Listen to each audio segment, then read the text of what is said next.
Hi friends, അപ്പോൾ എല്ലാവർക്കും ശേഷിലേക്ക് സ്വാഗതം. നിങ്ങളെല്ലാവരും സുഖമായിട്ടും സന്തോഷമായിട്ടും ഇരിക്കണമെന്ന് വിചാരിക്കുന്നു കേട്ടോ. ഞാനും ഇവിടെ സുഖമായിട്ടിരിക്കണം. അപ്പോൾ ഇന്നത്തെ ഒരു വീഡിയോ എന്ന് പറഞ്ഞു കഴിഞ്ഞാൽ കുക്കിംഗ് അല്ല കേട്ടോ. കാരണം വേറെ ഒന്നുമല്ല, ഇന്ന് ഞാൻ വെള്ളിരിക്ക പരിപ്പ് കറിയാണ് വെച്ചിരിക്കുന്നത്. അപ്പോൾ അതിപ്പോൾ എന്താ ഇപ്പോൾ കാണിക്കാനുള്ളത്. അപ്പോൾ എന്തായാലും ഇന്ന് കുക്കിംഗ് വീഡിയോ അല്ല കേട്ടോ. നമ്മുടെ ആന്ധ്രയിൽ ചർച്ച ചെയ്തുകൊണ്ടിരിക്കുന്ന ഒരു വിഷയത്തെക്കുറിച്ചിട്ടാണ് ഇന്ന് സംസാരിക്കുന്നത് കേട്ടോ. ഇന്നലെ മുതൽ തുടങ്ങിയ ചർച്ചയാണ്. ഇന്നലെ ഒരു രാവിലെ 10 മണിക്ക് തുടങ്ങിയ ചർച്ചയാണ് കേട്ടോ. ഇനിയും കഴിഞ്ഞിട്ടില്ല. പുതിയ ന്യൂസുകൾ ഇങ്ങനെ വന്നുകൊണ്ടിരിക്കുകയാണ്. നോക്കുമ്പോൾ ഇന്നലെ മൊത്തം നമ്മുടെ ആന്ധ്രയിലായിരുന്നു ഓൺലൈൻ ചാനലുകളൊക്കെ അങ്ങനെ പറഞ്ഞിട്ടുണ്ടായിരുന്നു. ഇന്ന് രാവിലെ നോക്കുമ്പോൾ നമ്മുടെ നാട്ടിലും കുറേ ഓൺലൈൻ ചാനലുകൾ ഇതേ ചർച്ചയാണ്. അപ്പോൾ എന്താ ഞാൻ വിചാരിച്ചു, ഞാൻ എന്തായാലും ആന്ധ്രയിൽ ഇവിടെ താമസിക്കുമ്പോൾ ഇവിടുത്തെ കാര്യം ഞാൻ പറഞ്ഞില്ലെങ്കിൽ മോശമല്ലേ. അപ്പോൾ എനിക്കറിയാവുന്ന കാര്യങ്ങളാണ് ഞാൻ പറയുന്നത് കേട്ടോ. ഇതിപ്പോൾ ആന്ധ്രയിൽ നടക്കണ മാത്രം സംഭവം എന്നല്ല, നമ്മുടെ നാട്ടിൽ ഇഷ്ടംപോലെ നടന്നിട്ടുണ്ട്. വലിയ ചർച്ചയായ വിഷയം തന്നെയാണ് കേട്ടോ. കാരണം വലിയ ആൾക്കാരുടെ വിഷയങ്ങളും ഏകദേശം ഇതുപോലെയൊക്കെ വന്നിട്ടുണ്ട്. അപ്പോൾ എന്തായാലും ഞാൻ എനിക്കറിയാവുന്ന കാര്യങ്ങളാണ് പറയുന്നത് കേട്ടോ. ഫസ്റ്റ് തന്നെ ഞാൻ പറയാം, എന്താ പറയുക, എൻ്റെ അഭിപ്രായമാണ് ഞാൻ പറയുന്നത്. ഓരോരുത്തർക്കും ഓരോ അഭിപ്രായം ഉണ്ടായിരിക്കാം. ഞാൻ എൻ്റെ സ്വന്തം അഭിപ്രായമാണ് പറയുന്നത്. അപ്പോൾ നമ്മുടെ അച്ഛനും അമ്മയും നമ്മളെ കല്യാണം കഴിച്ച് വിടുമ്പോൾ തന്നെ ഫസ്റ്റ് നമ്മളെ അടുത്ത് പറയുന്ന ഒരു കാര്യമാണ്, അതായത് ഒരു സാധാരണ ഒരു കുടുംബത്തിൽ ഒരു അച്ഛനും അമ്മയും പറയുന്ന കാര്യമാണ്, ഭർത്താവിൻ്റെ വീട്ടിൽ എന്ത് തന്നെ സംഭവിച്ചാലും നീ തിരിച്ച് വീട്ടിലേക്ക് വരരുത്. കാരണം നമ്മുടെ വീട്ടിലെ അവസ്ഥ അറിയാലോ. അപ്പോൾ നീ എന്തു വന്നാലും നീ ഭർത്താവിൻ്റെ വീട്ടിൽ സഹിച്ച് നിൽക്കണം എന്ന് പറയും.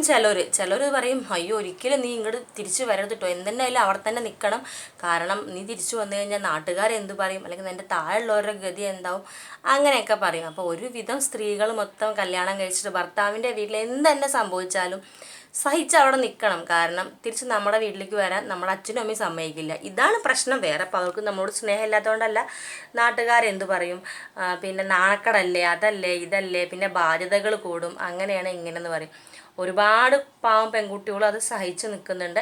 ചിലർ അതിനെ പ്രതികരിക്കും കേട്ടോ. കാരണം അച്ഛനും അമ്മയും അവരുടെ ബാധ്യത കഴിഞ്ഞ് നമ്മളെ വിട്ടാക്കിയാലും നമുക്ക് ജീവിക്കണം എന്ന് ചിന്തിക്കുന്ന കുറേ പേരുണ്ടാവും.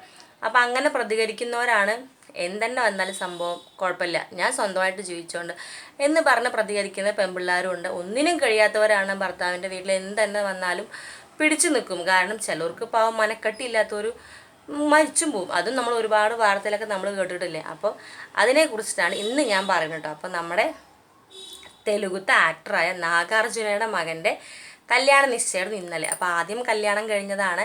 അപ്പോൾ എല്ലാവർക്കും അറിയാലോ, നാഗരാജു അല്ല കേട്ടോ, സോറി, നാഗരാജു അല്ല, നാഗാർജുനയാണ് കേട്ടോ. നാഗരാജു അതാരാണാവോ, നാഗാർജുനയാണ് കേട്ടോ. അപ്പോൾ നാഗാർജുനയുടെ ഫസ്റ്റത്തെ മകൻ്റെ എൻഗേജ്മെൻ്റ് ആയിരുന്നു ഇന്നലെ, നാഗചൈതന്യയുടെ. അപ്പോൾ ഓൾറെഡി അദ്ദേഹത്തിൻ്റെ കല്യാണം കഴിഞ്ഞതാണ്. കല്യാണം കഴിച്ചിരിക്കുന്ന നമ്മുടെ സമന്തയായിരുന്നു. അപ്പോൾ അവർ ഡിവോഴ്സും ആയിപ്പോയി. അപ്പോൾ അത് ആ സമയത്ത് അവരുടെ കല്യാണം ഭയങ്കര ചർച്ചയായിരുന്നു. പിന്നെ അതിനേക്കാട്ടിലും ചർച്ചയായിരുന്നു ഒരു ഡിവോഴ്സ് ആയപ്പോൾ, അതിനേക്കാട്ടിലും ചർച്ചയായിരുന്നു. അന്ന് ഡിവോഴ്സ് ആയപ്പോൾ കുറേ ഓൺലൈൻ ചാനലുകൾ പറഞ്ഞിട്ടുണ്ടായിരുന്നു വേറൊരു കുട്ടി കാരനാണ് ഇവർ ഡിവോഴ്സ് ആയെന്ന് കുറേ പേര് പറഞ്ഞിട്ടുണ്ടായിരുന്നു. ചിലർ പറഞ്ഞിട്ടുണ്ടായിരുന്നു ഈ സമന്തയ്ക്ക് അതായത് എപ്പോഴും അഭിനയിക്കാൻ തന്നെയാണ് സമയമുള്ളൂ, വീട്ടിലെ കാര്യങ്ങൾ, അതായത് അവർക്ക് പിന്നെ വേലക്കാരും കാര്യങ്ങളൊക്കെ ഉണ്ട്, വീട്ടിലെ ചോറും കറിയും വെക്കേണ്ട പണിയൊന്നുമില്ല, എന്നാലും അവർക്ക് വീട്ടിലിരിക്കാൻ ഇഷ്ടമല്ല എന്നാണ് കുറേ ഓൺലൈൻ ചാനലുകൾ പറഞ്ഞിട്ടുണ്ടായിരുന്നു കേട്ടോ.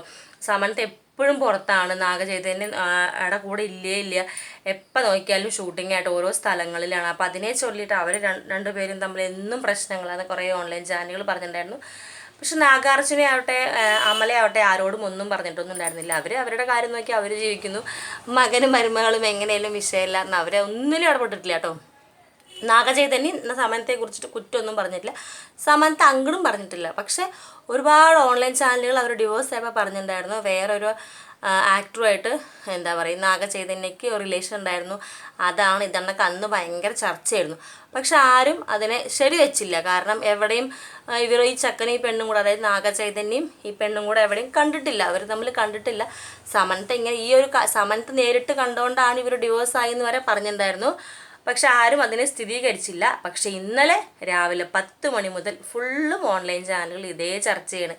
കാരണം ഈ നാഗചൈതന്യ കല്യാണം കഴിക്കാൻ പോകുന്ന പെൺകുട്ടി, അതായത് ഇന്നലെ എൻഗേജ്മെൻറ്റ് നടന്ന പെൺകുട്ടിയായിട്ടാണ് ആദ്യം കുറേ പ്രശ്നങ്ങളുണ്ടായിരുന്നു. ഈ സമന്തേനെ കല്യാണം കഴിച്ചതിൻ്റെ ശേഷമാണ് നാഗചൈതന്യയും ഈ കുട്ടിയും കൂടെ പരിചയപ്പെടുന്നത്. അതായത് അപ്പോഴേക്കും സമന്തയായിട്ട് കല്യാണം കഴിഞ്ഞു 1 വർഷമൊക്കെ ആയിട്ടുണ്ടായിരുന്നു. അപ്പോഴാണ് ഇവർ തമ്മിൽ പരിചയപ്പെട്ടിട്ട് ഇവർ റിലേഷനിലാവുകയാണ് കേട്ടോ. അത് സമന്ത അറിഞ്ഞിട്ടാണ് ഡിവോഴ്സ് ആയിരിക്കുന്നത് എന്നാണ് ഇന്നലെ വരുന്ന ന്യൂസാണ് കേട്ടോ. അപ്പോൾ ഇതേപോലത്തെ സംഭവങ്ങൾ നമ്മുടെ നാട്ടിലും അരങ്ങേറിയിട്ടുണ്ട്. കാരണം കല്യാണം കഴിച്ചിട്ട് ഭാര്യയും ഭർത്താവും താമസിക്കുന്നതിൻ്റെ ഇടയിൽ കൂടെ വേറൊരു സ്ത്രീ വരിക, പിന്നെ ആ സ്ത്രീയായിട്ടായിരിക്കാം ഇവർ കൂടുതൽ സമയം സ്പെൻഡ് ചെയ്യണം. അപ്പോൾ അത് അറിയുന്ന ഭാര്യ നല്ല മാനം അഭിമാനമൊക്കെ ഉള്ള സ്ത്രീയാച്ചാൽ അവരതിനെ ഉപേക്ഷിച്ചിട്ട് വരും. അല്ല ഒരു വഴിയില്ല, ഇനി പിടിച്ചു നിൽക്കാൻ നമുക്ക് വേറെ വഴികളില്ല, ഒന്നുമില്ല എന്ന് പറഞ്ഞാൽ ചിലർ പാവം കണ്ടിട്ടും കണ്ടില്ല എന്ന് നടിച്ചും അങ്ങനെ ജീവിക്കുന്നവരുണ്ട് കേട്ടോ. അപ്പോൾ ഇവരുടെ ഫാമിലി പറയുകയാണെന്നുണ്ടെങ്കിൽ നാഗചൈതന്യയുടെ അച്ഛൻ നാഗാർജുനും സെയിം ആയിരുന്നു കേട്ടോ. നാഗാർജുനെ കല്യാണം കഴിച്ചിരിക്കുന്നത് വേറൊരു ആക്ടറായ, അതായത് വെങ്കടേഷ് എന്ന് പറഞ്ഞ ആക്ടറിൻ്റെ അനിയത്തീനായിരുന്നു കല്യാണം കഴിച്ചിട്ടുണ്ടായിരുന്നത് നാഗാർജുന കേട്ടോ. അങ്ങനെ അതിൽ ഉണ്ടായ ഒരു കുട്ടിയാണ് നമ്മുടെ നാഗചൈതന്യ. അത് കുറച്ച് കാലമാണ് ആ റിലേഷൻ ഉണ്ടായിരുന്നുള്ളൂ. അത് കഴിഞ്ഞിട്ട് നാഗാർജുനയും ഈ എന്താ പറയുക ഈ കുട്ടി ചെക്കൻ്റെ അമ്മ, അതായത് നാഗചൈതന്യയുടെ അമ്മയായിട്ട് ഡിവോഴ്സ് ആയിട്ടുണ്ടായിരുന്നു.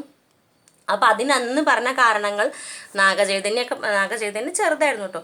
അപ്പോൾ നാഗാർജുന പറഞ്ഞ കാര്യങ്ങൾ, അതായത് ഈ സ്ത്രീ ഒളിച്ചോടിപ്പോയി, അവരുടെ വീട്ടിലെ ഡ്രൈവറുമായിട്ട് എന്തൊക്കെയോ ഇതുണ്ടായിരുന്നു, അതുകൊണ്ടാണ് ഡിവോഴ്സായി, അങ്ങനെയാണ് ഇങ്ങനെ എന്നൊക്കെ കുറേ ചർച്ചകൾ ആ കാലത്ത് വന്നിട്ടുണ്ടായിരുന്നു. ഈ വെങ്കടേഷിൻ്റെ പെങ്ങളാട്ടോ. വെങ്കടേഷ് നാഗാർജുനേക്കാട്ടിലും വലിയ ആക്ടറായിരുന്നു. അപ്പോൾ അവരുടെ പെങ്ങളെ കുറിച്ചിട്ടാണ് പറയുന്നത്, ഡ്രൈവറുമായിട്ട് എന്തോ റിലേഷൻ ആയതുകൊണ്ടാണ് ഇവർ ഡിവോഴ്സ് ആയെന്നൊക്കെ പറഞ്ഞു. പക്ഷെ ആ സ്ത്രീ ഇന്നും വേറെ കല്യാണമൊന്നും കഴിച്ചിട്ടില്ല. നമ്മുടെ നാഗാർജുന ഡിവോഴ്സ് ആയതിൻ്റെ കുറച്ച് കഴിഞ്ഞതും നമ്മുടെ അമലേനെ കല്യാണം കഴിച്ചു കേട്ടോ. ഇവർ വെങ്കടേഷിൻ്റെ പെങ്ങളുമായിട്ട് കല്യാണം കഴിഞ്ഞ സമയത്താണ് നമ്മുടെ അമലയായിട്ട് ഒരുപാട് സിനിമകൾ നാഗാർജുന ചെയ്തിട്ടുണ്ട്. ഒത്തിരി സിനിമ അമലയും നാഗാർജുനയും തമ്മിൽ ചെയ്തിട്ടുണ്ട്. അങ്ങനെ അവർ സ്നേഹത്തിലാവുകയാണ്. അപ്പോൾ അതറിയാവുന്ന ഭാര്യ വീട്ടിൽ പ്രശ്നങ്ങളായി ഡിവോഴ്സ് ആയതാണ് ഒരു വിഭാഗം പറയുന്നത്. ഒരു വിഭാഗം പറയുന്ന ഒരു ഡ്രൈവറുമായിട്ട് എന്തോ റിലേഷൻ ഉണ്ടെന്നൊക്കെ പറയും. പക്ഷെ കാലം തെളിയിച്ചു. കാരണം ആ സ്ത്രീ വേറെ ആരുടെ കൂടെയും പോയിട്ടൊന്നുമില്ല, അത് ഒറ്റയ്ക്ക് ജീവിക്കുന്നു. നാഗാർജുന നമ്മുടെ അമലേനെ കല്യാണം കഴിച്ചു. അതിലൊരു മകനുണ്ട്, അതിൻ്റെ പേരാണ് അഖിൽ എന്നാ പേര് കേട്ടോ.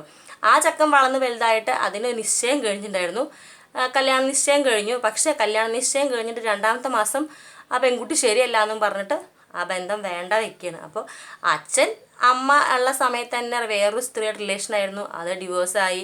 എന്നിട്ട് അമലയെ കല്യാണം കഴിച്ചു, അമലയിലൊരു മകൻ ഉണ്ടായി. ആ ചക്കൻ കല്യാണ നിശ്ചയം കഴിഞ്ഞിട്ട് ആ പെൺകുട്ടി ഉപേക്ഷിച്ചു. നമ്മുടെ നാഗചൈതന്യം ആവട്ടെ സമന്തേനെ എത്രയോ വർഷം പ്രേമിച്ചിട്ടാണ് സമന്തയും നാഗചൈതന്യം തമ്മിൽ കല്യാണം കഴിക്കുന്നത്. അവർ ഡിവോഴ്സായി. ഇപ്പം ഇന്നലെ അതായത് ഏത് പെൺകുട്ടിയുടെ കാരണത്തിലാണോ ഇവർ പിരിഞ്ഞത് ആ പെൺകുട്ടിയെ തന്നെ വിവാഹം കഴിക്കുകയാണ്. പക്ഷെ എന്താല്ലേ ഓരോ കഥകളെ, വല്ലാത്ത സംഭവം. ഇതിപ്പോൾ എല്ലാവിടെയും നടക്കുന്നുണ്ട്, അപ്പോൾ ഇത് പറയാൻ മാത്രം ഒന്നുമില്ല. എന്നാലും ഞാൻ പറയാം, എന്തായാലും ഓരോ പെൺകുട്ടികളെ എന്തുമാത്രം പ്രതീക്ഷയായിട്ടായിരിക്കാം ഓരോ ജീവിതത്തിലേക്ക് നമ്മൾ വരുന്നത്. ഭർത്താവിൻ്റെ വീട്ടിൽ വന്നിട്ടോ സകലമാന പണികളും ചെയ്യണം, എല്ലാ കാര്യങ്ങളും നോക്കണം, എന്നിട്ട് കൊടുക്കാൻ നമുക്ക് കിട്ടണം. എന്താല്ലേ എങ്ങനെ ഇന്നത്തെ കാലത്ത് എല്ലാവരും വിശ്വസിക്കുക? ഇന്നത്തെ കാലത്ത് ആരും വിശ്വസിക്കാൻ പറ്റില്ല.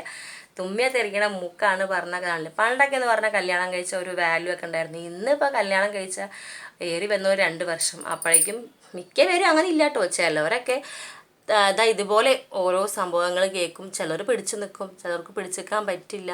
പക്ഷെ എന്താ ചെയ്യാല്ലേ, ഇതിലിപ്പോൾ ഏതാണ് സത്യം ഏതാണ് നുണന്നൊന്നും അറിയില്ല. പക്ഷെ കാലം തെളിയിക്കും, സത്യം ഏതായാലും തെളിയിക്കും.